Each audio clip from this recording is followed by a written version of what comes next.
गोवंश के नष्ट होने से ब्राह्मण नष्ट हो गया। देखिए, गोभिर विप्रैश्च वेदैश्च, गाय के नष्ट होने से ब्राह्मण नष्ट हुआ। बड़ी बारीक बात है महाराज जी।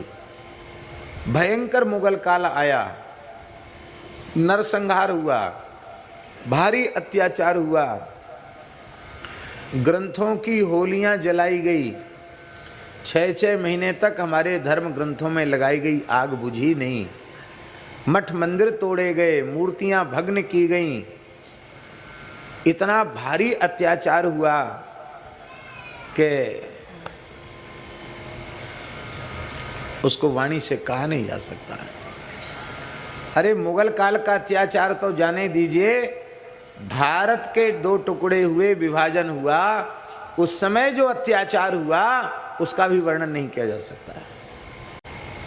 जो भारत पाकिस्तान का बंटवारा हुआ उस समय जो भाग करके आए, आप सुन नहीं सकते। उन बड़े बूढ़े अभी भी जीवित हैं जिनके सामने देश का विभाजन हुआ।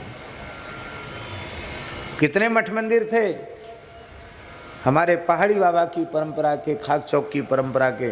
कराची में बहुत विशाल मंदिर था हमारा, अपने आश्रम का मंदिर था। श्री महंत गोकुल दास जी महाराज महंत थे वहाँ के।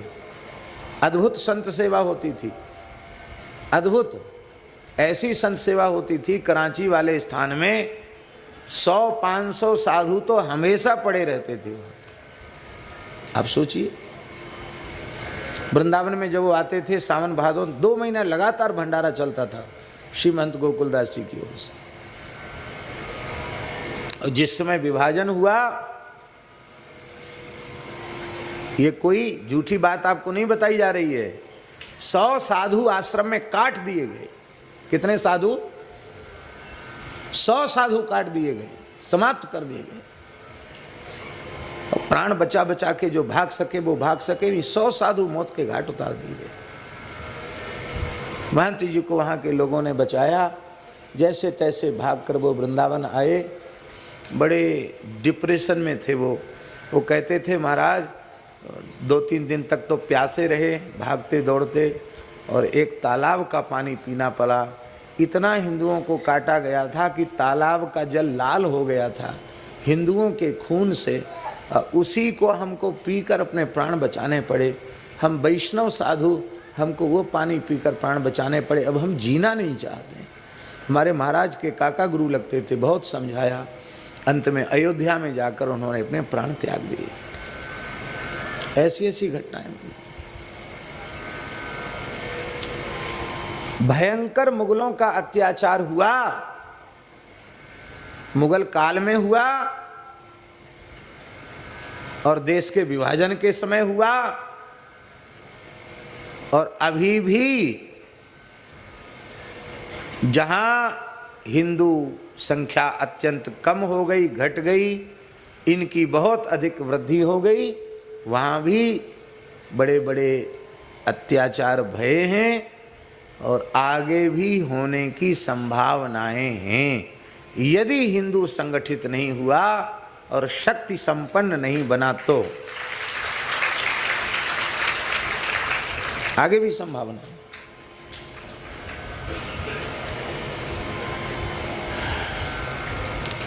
हम भेद नहीं करते हिंदू मुसलमान का। हमारी संस्कृति तो समस्त प्राणियों में परमात्मा का दर्शन करने वाली संस्कृति है। मनुष्य ही नहीं, शून्य चैव स्वपाके च पंडिताः समदर्शिनः। हम किसी भी प्राणी पर अत्याचार नहीं करना चाहते। हम तो सभी प्राणियों की भगवत भाव से सेवा करना चाहते हैं।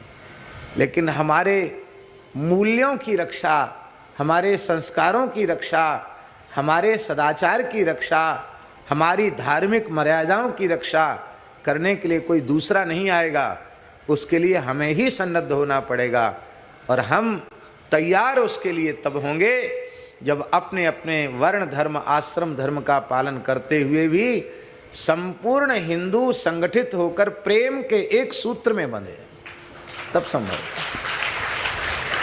इसलिए मैं आग्रह करता हूं कि प्रत्येक सत्संग के आयोजनों में हमारे हिंदू समाज का जो बड़ा वर्ग है, जो हमारे बड़ी संख्या में हमारे भाई लोग हैं, चतुर्थ वर्ण के लोग हैं, जिनको आजकल सत्ता के लालच में अगड़े पिछड़े और शेड्यूल कास्ट हो जाने कितने भागों में बांट दिया गया है, वो सब जो हमारा बड़ा वर्ग है, उस बड़े वर्ग को, जैसे आपके घर में कोई काम होता है तो आप अपने छोटे भाई को भी बुलाते हैं कि नहीं बुलाते हैं, ऐसे ही अपने भाइयों को आदर पूर्वक बुलाना चाहिए और उनको बैठने का भी सुंदर स्थान प्रदान करना चाहिए, उनको प्रसाद आदि देना चाहिए, क्योंकि वे सत्संग में आते नहीं, आप उनको बुलाते नहीं, वो आते नहीं, तो बड़गलाने वाले सफल हो जाते हैं और उससे समाज कमज़ोर होता है।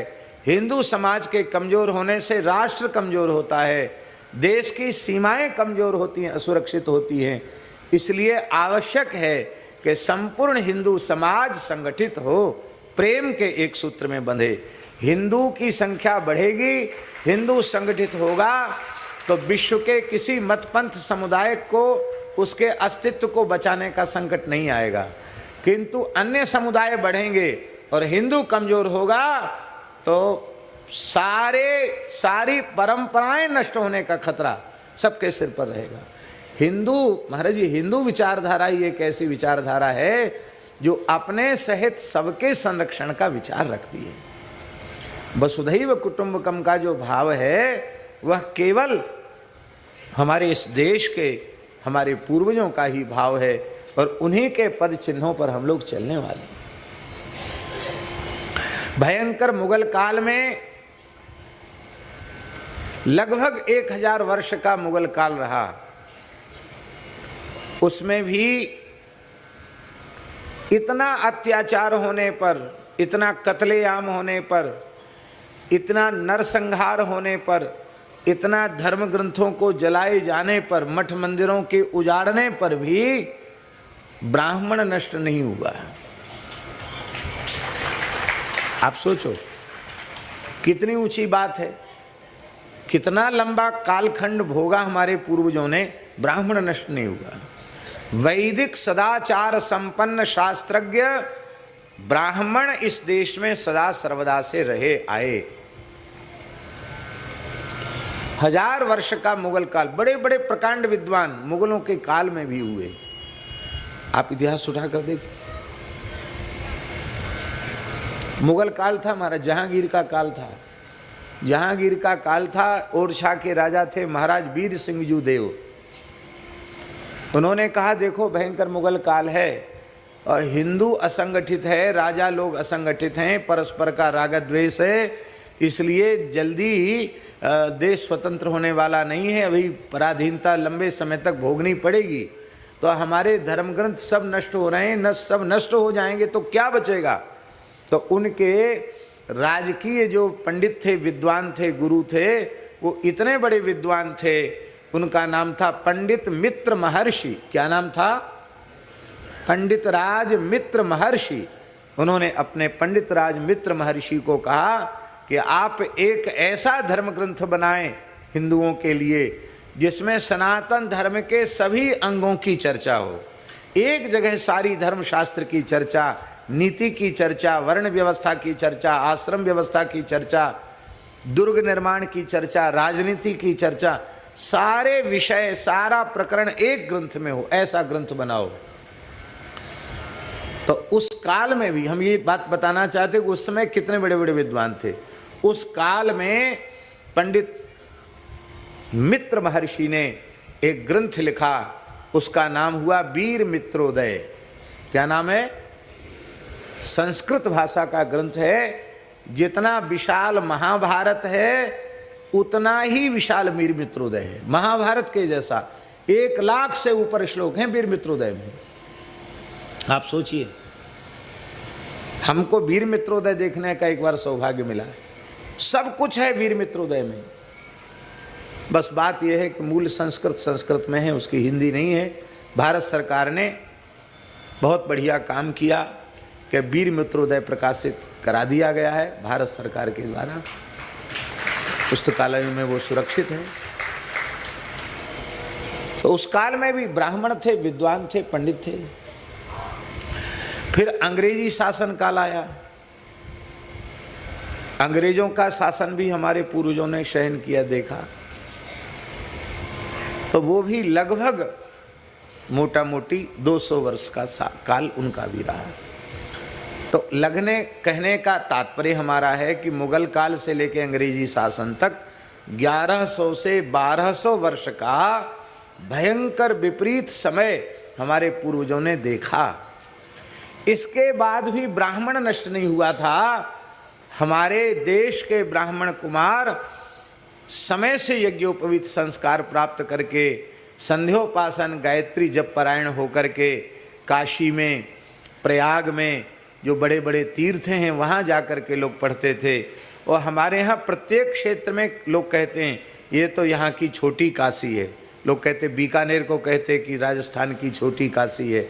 हर क्षेत्र में जाओ लोग कहते ये तो छोटी काशी है। छोटी काशी का मतलब इतने बड़े विद्वान यहाँ हैं कि जैसे काशी में धर्मशास्त्र के विषयों के मर्मज्ञ विद्वान हुआ करते थे, वैसे ही सदाचारी विद्वान ब्राह्मण यहाँ भी हैं। इसलिए कहा जाता है कि छोटी काशी। उस समय भी उतनी अधिक संख्या में ब्राह्मणत्व नष्ट नहीं हुआ। अंग्रेजी शासन काल में भी ब्राह्मणत्व नष्ट नहीं हुआ, लेकिन देश के स्वतंत्र होने के इन 70-75 वर्षों में ब्राह्मणत्व का भयंकर विनाश हुआ है। क्यों हुआ? उसका मूल कारण है कि मुगल काल में गोमांस का निर्यात बाहर नहीं किया जाता था। यदा कदा हिंदुओं को नीचा दिखाने के लिए, उनकी भावनाओं को आहत करने के लिए गायों का वध किया जाता था। हिंदू बड़ी संख्या में गो उपासना करते थे, गोपालन करते थे, तो गाय बची हुई थी इसलिए ब्राह्मणत्व बचा हुआ था। गाय के नष्ट होने से ब्राह्मणत्व नष्ट हो गया। अंग्रेजी काल में भी उतना अधिक ब्राह्मणत्व नष्ट नहीं हुआ, क्योंकि अंग्रेजी शासन काल में भी बहुत गायें थी। अंग्रेजी शासन काल तो हमने देखा नहीं है। अंग्रेजी शासन काल हमने नहीं देखा। आप लोगों में से बहुत से लोग होंगे जिन्होंने देखा होगा अंग्रेजी शासन काल। हमने नहीं देखा। हम तो 40-45 वर्ष पुरानी बात बता रहे हैं। 40-45 वर्ष पहले भी देश के छोटे छोटे गांव में इतनी गायें रावण में इकट्ठी होती थी कि एक एक गांव में 4-4, 5-5 हजार गाय हुआ करती थी। एक एक परिवार में 200-200, 300-300 गाय हुआ करती थी। हम जिस परिवार में पैदा हुए थे उस परिवार में कम से कम 300-400 गाय थी। आप सोचिए अब कहाँ गई वे गाय? कहाँ गए गोचर? कहाँ चले गए गोपालक? गांव की गैया चराने वाला जो ग्वारिया था, ग्वाला था, महाराज वो इतना धनी था कि लोग उससे, जरूरतमंद लोग कर्ज लेते थे, उससे ब्याज पे पैसा लेते थे और उसका पूरा परिवार गैया चराता था। आप सोचो गैया चराने में भी उनको इतना फायदा था। अभी एक बूढ़ा आदमी मिला, बूढ़ा हो गया, हमने कि भैया क्या गैया चराते हो अभी? तो उसने कहा महाराज अब कोई नहीं चराता, सब अंग्रेजी पढ़ लिख गए, अब गैया ही नहीं, गैया चरावे कौन? और कोई गैया बालक चराता तो उसका विवाह नहीं होता है। कि लड़का क्या करता है? बोले गैया चराता है, तो उसका ब्याह नहीं होता है। इस डर के मारे सब लड़के बच्चे हम लोग ग्वालों के अंग्रेजी पढ़ने लगे और बोले सब खड़े खड़े से लघुशंका करना सीख गए और बाकी कोई गैया नहीं पालता। ये हालत हो गई। देश के स्वतंत्र होने के बाद बड़ी संख्या में गोवध प्रारंभ रहा, यांत्रिक कत्लखाने खोले गए और बहुत बड़ी संख्या में आज भी गोवध हो रहा है। आज भी गोमांस का निर्यात बंद नहीं है। ये बात हमको कहने में कोई संकोच नहीं है, क्योंकि हम किसी जाति, मत, पंथ, पार्टी, वर्ग उसके नहीं हैं। हम केवल गाय के हैं और केवल गाय हमारी है भगवान के नाते। इसलिए हम ये खरी खरी बात कह रहे हैं कि आज भी गोमांस का निर्यात बंद नहीं है। बंद नहीं है वो तो ठीक है, घटा नहीं है, बढ़ा है, ये भी बात सत्य है। घटा नहीं है गोमांस का निर्यात। लगातार हो रहा है।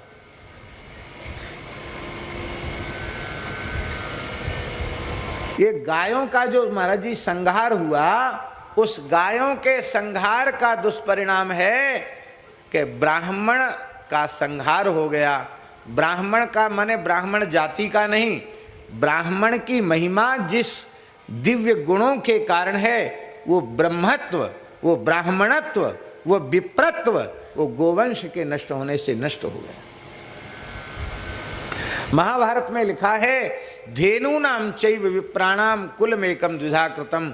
गाय और ब्राह्मण का कुल एक ही था, ब्रह्मा जी ने उसके दो विभाग कर दिए। एक में मंत्र की प्रतिष्ठा कर दी, तो दूसरे में हव्य और कव्य की प्रतिष्ठा कर दी। जिसमें मंत्रों की प्रतिष्ठा की वो ब्राह्मण हो गया, जिसमें देवताओं का हव्य और पितरों के कव्य की स्थापना कर दी वो गाय हो गई। ब्राह्मण मंत्रज्ञ है पर गाय नहीं है, तो न हव्य होगा न कव्य होगा, न देवताओं का यजन होगा न पितरों का श्राद्ध होगा। धर्म कहाँ रहेगा? इसलिए धर्म का प्रयोगात्मक स्वरूप गाय है, केवल वेदादि शास्त्र नहीं है। उनको तो पढ़ के आप कंठस्थ कर लो, और उनका प्रयोग कहाँ करोगे? प्रयोग हव्य कव्य में होगा, मंत्रों का प्रयोग। और हव्य कव्य की दात्री कौन है? कव्य को देने वाली वेद लक्षणा देसी गाय ही है। गाय के बिना हमारे गर्भाधान से लेके अंत्येष्टि तक नहीं, सपिंडी कृत्य तक हमारे सारे संस्कारों में गाय है। गाय के बिना हमारा कोई संस्कार नहीं। तो गाय के नष्ट होने से ब्राह्मण नष्ट हो गया। आप कहेंगे ब्राह्मण जाति तो बहुत है, आप नष्ट हो गया से क्यों कहते? अरे ब्राह्मण के नष्ट होने का मतलब है ब्राह्मण बालकों का भी समय से जनेऊ न होना, उनको तिलक न लगाना, उनका कम से कम 2 काल की संध्या न करना, गायत्री का जप न करना, खान पान अशुद्ध हो जाना, आचरण अशुद्ध हो जाना, धर्म और सदाचार का त्याग कर देना, यही ब्राह्मणत्व का नाश है। यही तो ब्राह्मणत्व का नाश है। और क्या नाश है? गाय के नष्ट होने से ब्राह्मण नष्ट हुआ, ब्राह्मण के नष्ट होने से वेद नष्ट हुआ। वेद रहेगा कहाँ? पवित्र धर्मनिष्ठ सदाचार संपन्न तपस्वी ब्राह्मण में ही वेद सुरक्षित होगा।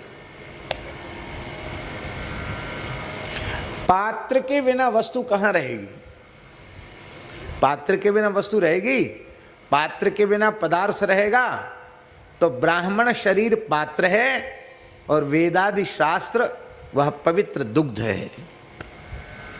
पात्र ही नहीं रहेगा तो दूध कहाँ रहेगा? तो ब्राह्मण के नष्ट होने से गाय के नष्ट होने से ब्राह्मण नष्ट हुआ, ब्राह्मण के नष्ट होने से वेद नष्ट हुआ। वेद पढ़ने वाले कितने हैं? और जो लोग बेचारे पढ़ भी रहे हैं, गांव में नगरों में पूजा पत्री करने वाले लोग हैं, भगवान ही मालिक हैं। ठीक से स्वस्ति वाचन करने वाले ब्राह्मण भी यदि सस्वर विशुद्ध स्वस्ति वाचन करने वाले ब्राह्मण मिल जाएं तो अपना सौभाग्य समझो। पुरुष सूक्त स्त्री सूक्त भी ठीक से उच्चारण करने वाले ब्राह्मण मिल जाएं तो अपना सौभाग्य समझो। ये हालत हो रही है। और संपूर्ण वेद तो लोग पढ़ते ही नहीं हैं। ज़्यादा पढ़ेंगे तो रुद्री पढ़ लेंगे क्योंकि रुद्राभिषेक में काम आती है, और ज़्यादा पढ़ेंगे तो मंत्र संहिता पढ़ लेंगे। बोले पूरा शुक्ल यजुर्वेद पढ़ने की क्या ज़रूरत है, मंत्र संहिता पढ़ लो और हो गया अपना। इसका मतलब है वेद में श्रद्धा नहीं है, रोजी रोटी में श्रद्धा है। इसलिए केवल जितने में काम चले उतना हम याद कर लेंगे, बाकी पूरे वेद का पारायण नहीं करेंगे। अपने शाखा का वेद, स्व शाखा का वेद प्रत्येक ब्राह्मण को कंठस्थ होना चाहिए, उपस्थित होना चाहिए, नहीं तो वह ब्राह्मण कहलाने के योग्य नहीं है। लिखा हुआ है हमारे धर्मशास्त्रों में कि जिस ब्राह्मण को अपनी शाखा का वेद कंठस्थ न हो वह ब्राह्मण पाणी ग्रहण करने का अधिकारी नहीं है। वो किसी ब्राह्मण की कन्या को लेने का अधिकारी नहीं है, वो पाणी ग्रहण नहीं कर सकता। पाणी ग्रहण ही करने का अधिकारी तब होगा जब अपनी शाखा का वेद उसे उपस्थित होगा। दक्षिण में महाराज जी अग्निहोत्री ब्राह्मण कुछ बचे हैं बीज रूप में, हम उनकी हमारे ऊपर भी बड़ी कृपा है, संपर्क में बने हुए हैं। उनके यहाँ आज भी 14-15 वर्ष का बालक अपनी शाखा का वेद ब्राह्मण भाग सहित सस्वर उसे उपस्थित होता, कंठस्थ होता है। आज भी ऐसे बालक हैं जिनको 13-14 वर्ष की आयु में अपनी शाखा का पूरा वेद कंठस्थ है।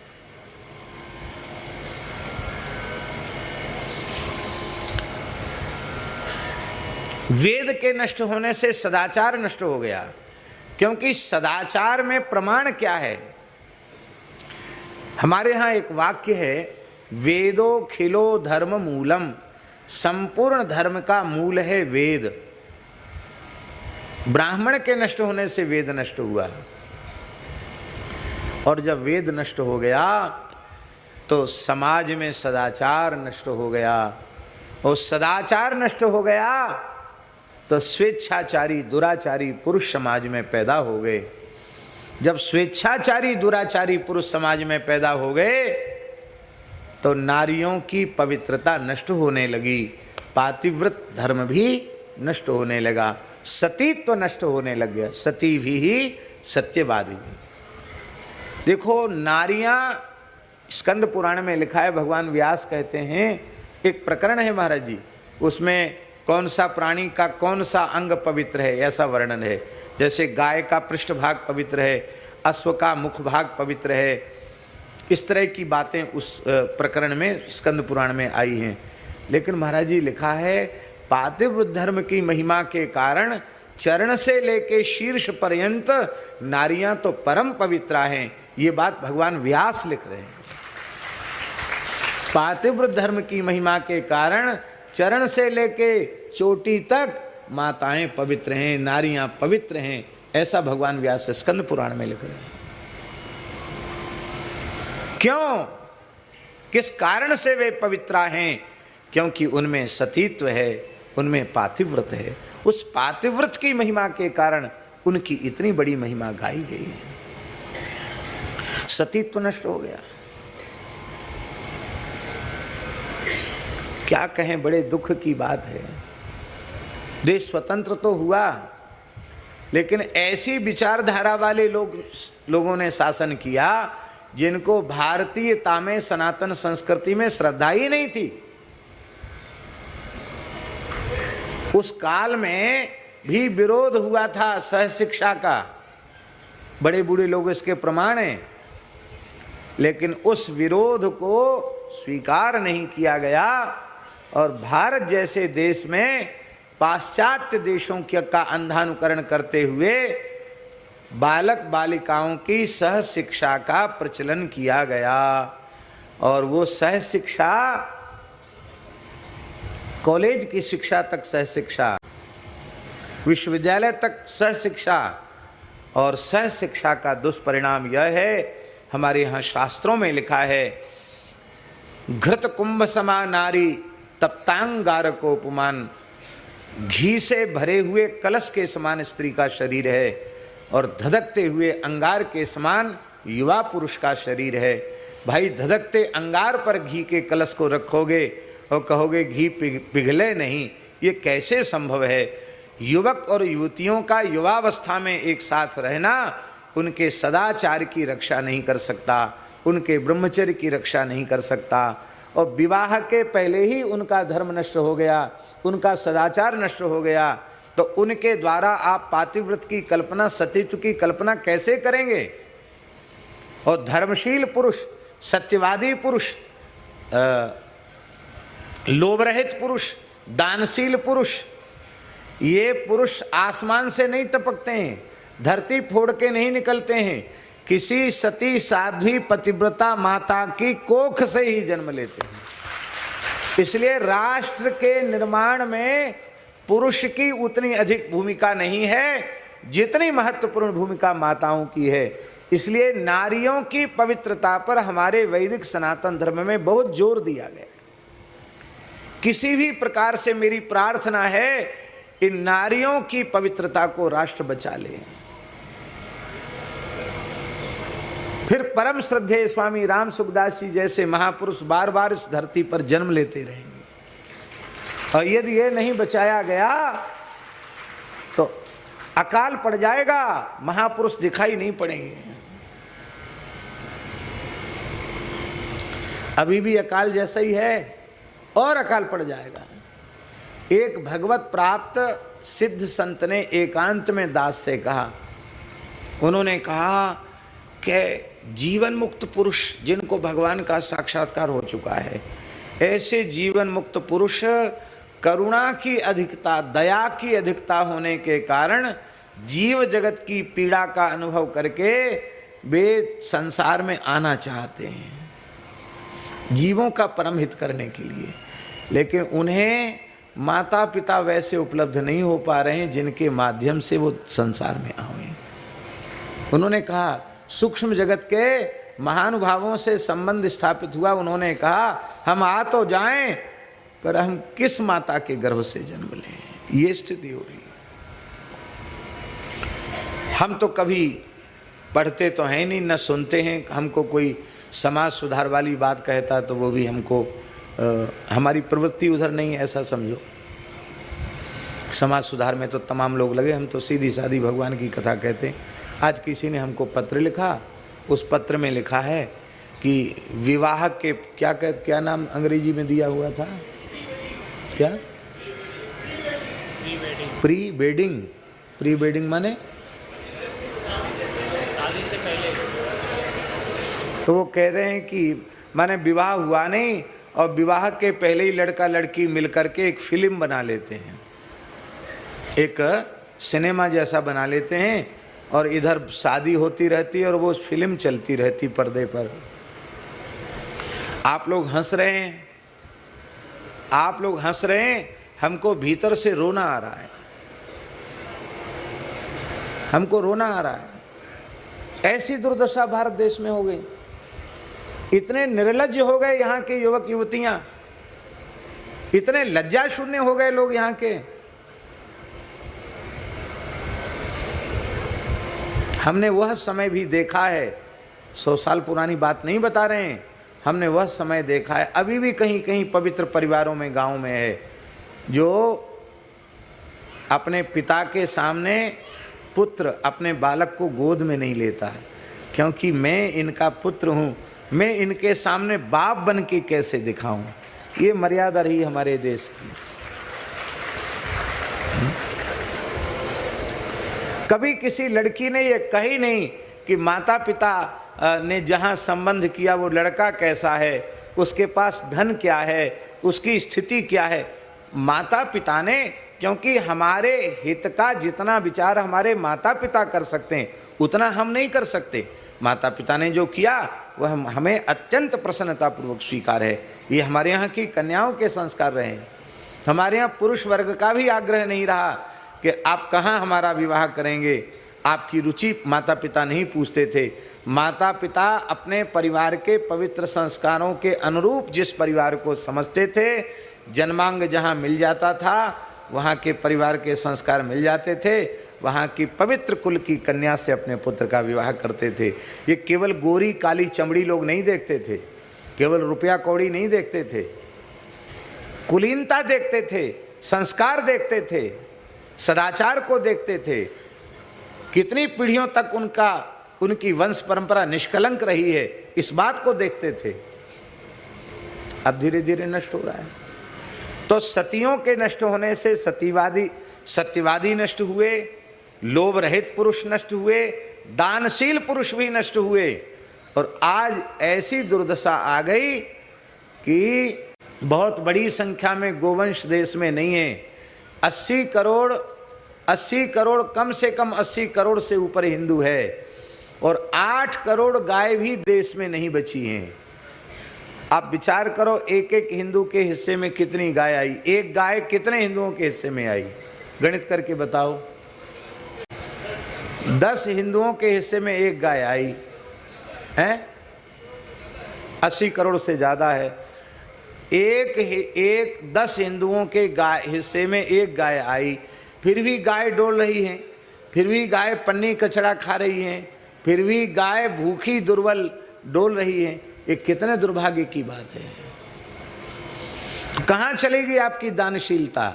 आपकी दानशीलता की पोल पट्टी तब खुलती है जब आप गौशाला के लिए 10-5 गाड़ी भूसा चारा देने में भी संकोच करते हैं और अपने बेटा बेटी के ब्याह में कई कई करोड़ रुपया केवल सजावट में खर्च कर देते हैं।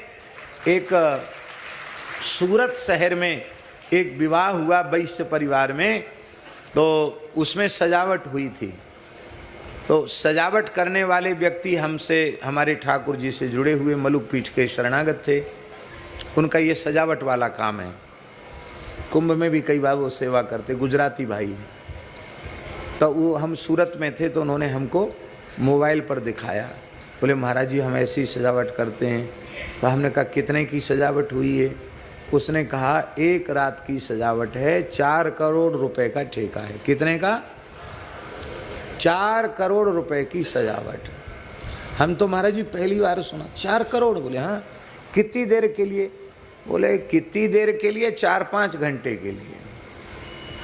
तो हमने कहा इसी में भोजन होगा? नहीं नहीं नहीं, भोजन नहीं है, भोजन का ठेका अलग है, खाने पीने वाला विभाग अलग है। ये तो खाली कपड़ा लत्ता, टेंट, तंबू, लाइट और झाड़ फंगनूस, इसकी चमक के 4 करोड़ रुपए हैं। ले साहब, आप विचार करो, 4 करोड़ रुपए जिसने केवल सजावट में खर्च किए होंगे, उसने ब्याह में कितना खर्च किया होगा? विवाह तो आवश्यक है, पर यह प्रदर्शन जरूरी है क्या? ब्याह में इतना खर्च किया होगा और उस विवाह को पढ़ने वाले पंडित जी को बुलाकर पूछा जाए कि आपको दक्षिणा क्या मिली? 1 लाख रुपए मिली, शायद 10,000 रुपए दक्षिणा भी नहीं मिली होगी। पंडित जी को तो 10,000 भी नहीं मिलेंगे। हाँ, जल्दी करो जल्दी करो जल्दी करो जल्दी करो जल्दी करो। अरे भाई, पंडित जी को तुमने नौकर समझ रखा है क्या? आपके कुल गुरु हैं, कुल पुरोहित हैं, आपके गुरु हैं। आप उनसे प्रार्थना, उनका अनुशासन आपको मानना चाहिए।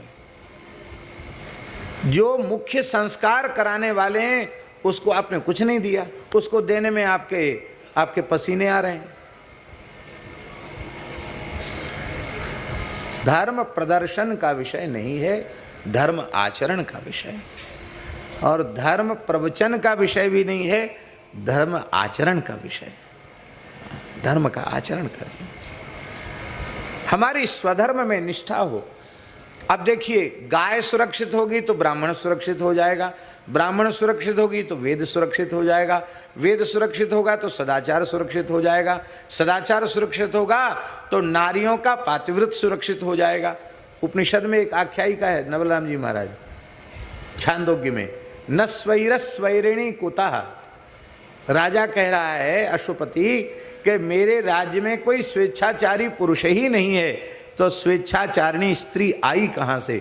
इसका मतलब स्वेच्छाचारी पुरुष ही स्वेच्छाचारिणी स्त्रियों का निर्माण करते हैं। सदाचारी पुरुष होगा तो नारियों की पवित्रता कहाँ नष्ट होने वाली? कभी नष्ट होने वाली नहीं। तो गाय की रक्षा होने से ब्राह्मण की रक्षा हो जाएगी, गौ ब्राह्मण की रक्षा होने से वेद की रक्षा हो जाएगी, वेद की रक्षा होने से सदाचार की रक्षा हो जाएगी, सदाचार की रक्षा होने से नारियों की सतीत्व की रक्षा हो जाएगी। और जब नारियों के सतीत्व की रक्षा हो जाएगी तो सत्यवादी पुरुष, लोभ रहित पुरुष, दानशील पुरुष ही उन पवित्र माताओं की कोख से जन्म लेंगे और फिर संपूर्ण धर्म सुरक्षित हो जाएगा।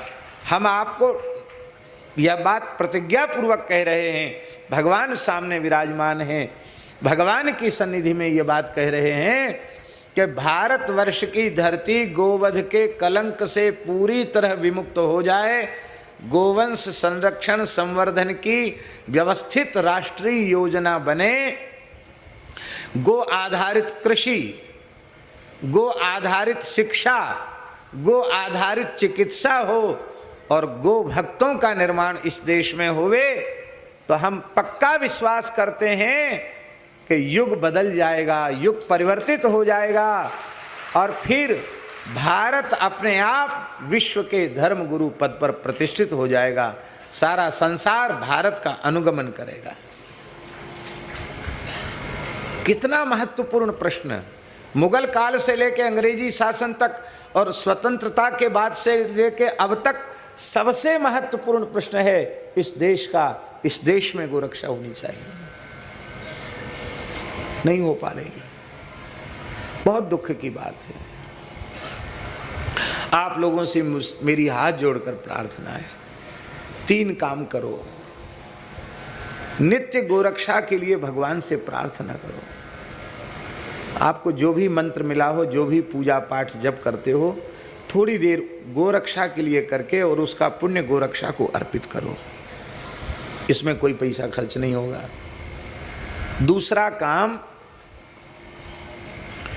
अपने घर की ठाकुर सेवा, अतिथि सत्कार, स्वयं के परिवार का पोषण, पितरों का श्राद्ध आदि भारतीय देशी गायों के दूध दही घृत से बने हुए पदार्थों से ही संपादित करो, माने गोव्रती बनो।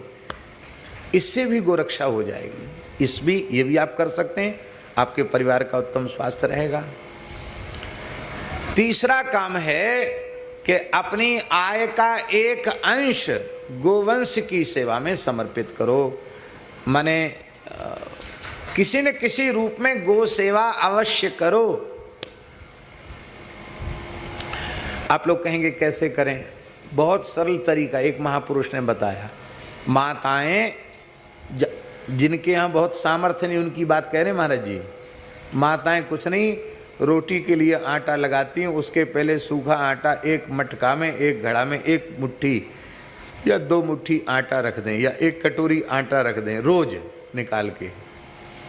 और जब वो घड़ा पूरा भर जाए तो निकट की किसी गौशाला में, जहाँ गोवंश को सेवा की आवश्यकता है, उनके सानी वगैरह में आटे, वहाँ आप आटा दे दें। आप गरीब से गरीब होकर भी गौ सेवा कर सकते हो। अरे इतना आटा खाते हो, 1 मुट्ठी 2 मुट्ठी आटा गाय के लिए नहीं निकाल सकते? भावना होनी चाहिए। सामर्थ्य से सेवा नहीं होती है, सेवा केवल भावना से होती। भावना होवे तो सामर्थ्य न होते भी सामर्थ्य आ जाएगी, और भावना ही नहीं होगी तो सामर्थ्य कहाँ से आएगी? तो प्रत्यक्ष रूप में प्रत्येक मनुष्य के द्वारा गो सेवा करना, गव्य पदार्थों को आहार के रूप में सेवा और धर्माचरण के रूप में उन्हें व्यवहार करना, और नित्य गोरक्षा के लिए भगवान से प्रार्थना करनी। बहुत अच्छे अच्छे काम राष्ट्र में हुए हैं। हम उन सब अच्छे कार्यों के हृदय से खूब प्रशंसक हैं, समर्थक हैं। 370 हट गई और कश्मीर की धरती पर भी भारतीय ध्वज गर्वपूर्वक, स्वाभिमान पूर्वक लहरा रहा है। ये बहुत प्रसन्नता की बात है। अमरनाथ में भी यात्री बढ़ गए हैं, और वह दिन दूर नहीं जब जम्मू कश्मीर में भी बड़े बड़े वेद विद्यालय खुलेंगे, बड़े बड़े मठ मंदिर आश्रम बनेंगे, और कश्मीर पुनः अपने पुराने अतीत के गौरव को प्राप्त करेगा। बहुत महत्वपूर्ण कार्य हुआ है, बड़ी प्रशंसा है इस बात की। लोग कहते थे कैसे होगा, पर इच्छा शक्ति थी, हो गया। श्री राम मंदिर का भव्य दिव्य निर्माण सबने देखा है और लगातार चल रहा है। बहुत अच्छा कार्य हुआ, और भी अच्छे अच्छे कार्य हो रहे हैं। उन सभी अच्छे कार्यों की प्रशंसा है, किंतु फिर भी हम निवेदन करें, इन सारे अच्छे कार्यों पर अच्छाई की पूरी मुहर, ठप्पा तभी लगेगा जब भारतवर्ष की धरती गोवध के कलंक से मुक्त होगी तो ही। नहीं तो सोने की पटरी बिछा दो और सोने की ट्रेन चला दो, पर देश में यदि गोहत्या हो रही है तो वो भारत का विकास नहीं होगा, भारतीयता का विकास नहीं होगा, वो आसुरी संस्कृति का विकास भले ही हो जाए। उसमें मनुष्य को दैवी संपद विमोक्षाय निबंधाया सुरी मता, दैवी संपत्ति मोक्ष का कारण है और आसुरी संपत्ति बंधन का कारण है। अंतरजातीय विवाह बिल्कुल मत करो। चाहे कोई बड़े नेता अभिनेता आपको सलाह देवें पर अंतर जाति विवाह बिल्कुल मत करो। आपकी अपनी प्राचीन परंपरा के अनुसार ही आप शादी ब्याह आदि करो, क्योंकि अंतर जाति विवाह करने से क्या होगा? आप लोग गीता जी तो खूब पढ़ते हैं, अब विचार बिल्कुल नहीं करते। शंकरो नरकायैव कुलघ्नानाम कुलस्य च, वर्ण संकरता नरक ले जाने वाली है। लुप्त पिंडोदक क्रिया, पिंडदान जलदान की क्रिया लुप्त हो जाएगी। इसलिए अंतर जाति विवाह बिल्कुल मत करो। राम कृष्ण की प्यारी गैया सारे जग की माता है।